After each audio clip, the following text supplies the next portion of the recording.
आम्ही बारकाईने असेल किंवा त्या संदर्भातली जी काही करण्यात आली त्याच्यामध्येच काही बातमी आली की शासकीय कर्मचाऱ्यांनी त्या संदर्भातला लाभ घेतला. खरं तर जानेवारी महिन्यामध्ये जी काही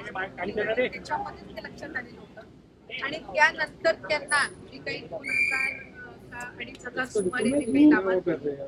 शासकीय कर्मचारी होते 2,00,000 डेटा आम्हाला प्राप्त झालेला होता. त्याच्यापैकी हे 2,500 होते आणि त्यांना त्याच वेळेपासून लाभ जो आहे तो देण्याचा बंद करण्यात आलेला आहे. त्याच्यामुळे अशा पद्धतीनं एखादी जर स्कीम असेल त्याच्यामध्ये स्क्रुटिनी आणि त्याचबरोबर त्याच्यामध्ये जे काही ग्राउंड लेवलवर ज्या ज्या काही वेळेला सूचना येत असतात त्यानुसार योग्य ती कार्यवाही केली जाते. स्वप्नील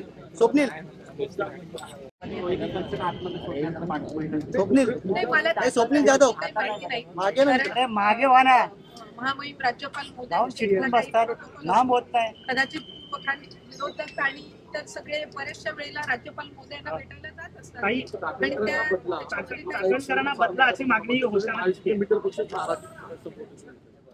मला वाटत नाही की त्या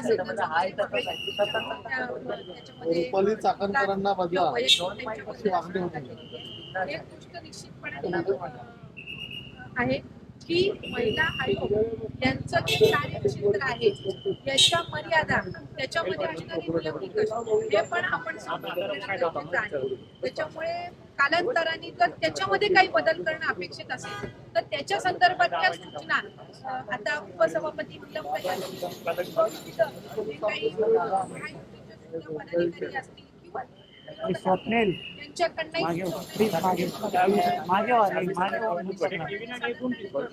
आणि मग त्या संदर्भात स्वप्नील ये ना मागे जाधव फडणवीस साहेब असतील जे गृहमंत्री सुद्धा आहेत प्रेम साहेब असतील आणि मंत्रिमंडळातील मार्गदर्शनाखाली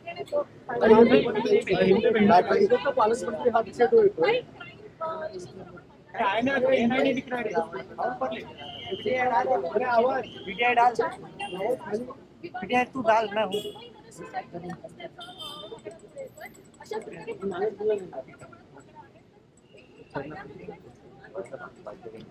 खरं तर शक्ती कायदा जो आहे हा राज्य सरकारचे वतीने सादर करण्यात आलेला होता. पण मधल्या कालावधीमध्ये केंद्राने जे काही कायद्यामध्ये बदल केले त्याच्यामध्ये शक्ती कायद्यामध्ये जो आपण प्रस्ताव पाठवला होता त्यात असणारे जे काही कायदे आहेत आणि केंद्र सरकारने आणलेले जे काही नवीन कायदे आहेत त्याच्यामध्ये बऱ्याचदा समांतर होतं. म्हणून आदरणीय राज्याचे मुख्यमंत्री देवेंद्रजी फडणवीस साहेब जे गृहमंत्री सुद्धा आहेत त्यांनी त्या संदर्भातली रिवाईज म्हणजे शक्ती कायदा जो आहे त्याच्यामध्ये आणखीन काही गोष्टीचा आपण अंतर्भाव करू शकतो का या संदर्भातला त्यांनी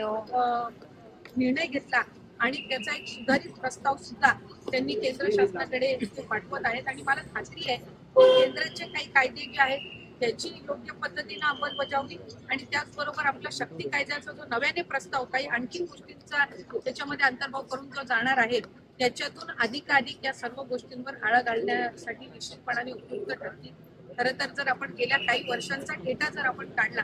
तर घटना ज्या आहेत ते कमी होण्याचं सुद्धा प्रमाण हे आहे. पण एकही घटना अशा पद्धतीची घटना ही दुर्दैवीच आहे आणि शेवटच्या घटकापर्यंत संबंध त्यांच्यासाठी उपलब्ध असणारे कायदे त्यांच्यासाठी उपलब्ध असणाऱ्या तरतुदी या संदर्भामध्ये सुद्धा महायुतीच्या सरकारच्या माध्यमातून अधिकाधिक पोहोचण्याचा हा आमचा प्रयत्न आहे. नाही खरं तर त्या संदर्भामध्ये मंत्रिमंडळाच्या बैठकीचं पण त्यावेळेला आम्हाला सुद्धा त्या संदर्भात वर्तमानपत्राच्या त्या संदर्भात जिल्हाधिकारी आहेत तिथले जे जिमाबादचे आणि विभागाचे जे अधिकारी आहेत त्यांना आम्ही जिल्हाधिकाऱ्यांना सूचना दिलेल्या आहेत त्या संदर्भात जी काही म्हणजे काय कारणास्तव त्यांनी केलेलं होतं. खरं तर मायग्रेशन असेल ऊसतोड कामगारांचं हे दरवर्षीच असतं म्हणजे त्याच्यामध्ये असं काही विशेष नसतं. पण या वेळेला अशा पद्धतीचा जो काही रिपोर्ट समोर आलेला आहे त्या संदर्भामध्ये काही विशेष काही कारणं आहेत का किंवा काय त्याच्यावर आपल्याला पुढच्या कालावधीमध्ये उपाययोजना करता येईल या संदर्भामध्ये सुद्धा एक पावलं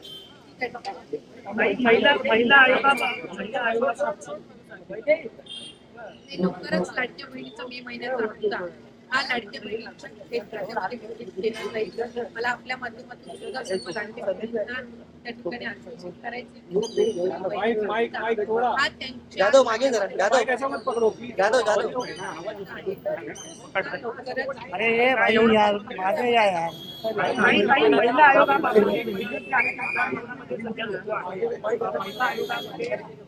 ए विनायक मागे हो ना विनायक अरे विनायक मागे हो ना यार नाही साधारण खरं तर मी सुद्धा या गेल्या आठवड्यामध्ये त्या संदर्भातली बैठक आयोजित केलेली होती पण आपल्याला सगळ्यांना माहिती आहे की गेल्या आठवड्यामध्ये अनेक गोष्टी आणि बऱ्याचशा ठिकाणी परिस्थिती होती आणि त्या आणि बऱ्याचशा रिपोर्ट स्थानिक अधिकारी आणि त्याचबरोबर महिला आयोग संबंधितले जे काही अधिकारी आणि त्यांचे सदस्य आणि वेगवेगळ्या ज्या सामाजिक संस्था आहेत त्यांना आमंत्रित करता आलेलं आहे. आज उपसभापती नीलमताईंनी त्या संदर्भाची बैठक आयोजित केलेली आहे आणि त्याच्यामध्ये सेवाभावी संस्था आहेत त्यांना आमंत्रित केलेलं आहे. महिला आयोगाच्या अध्यक्षा इतर काही त्यांच्यासोबत निगडीत असणारे जे काही अधिकारी आहेत ते त्या बैठकीला उपस्थित राहतील. त्याच्यातून ज्या काही सूचना येतील त्या निश्चितपणाने आमच्याकडे सुद्धा येतील आणि आम्ही त्या शासन स्तरावर सादर करू. त्याच्यामध्ये जर त्यांनी काही आणखी सूचना दिल्या काही बदल काही सुचवले कारण महिला आयोगचे जे काही नियम निकष किंवा त्यांच्या संदर्भातली जी काही प्रक्रिया आहे त्याच्यामध्ये जर आता काळानुसार जर काही बदल करण्याची आवश्यकता असेल आणि तशा काही सूचना जर आजच्या आल्या तर निश्चितपणाने विभाग स्तरावर सुद्धा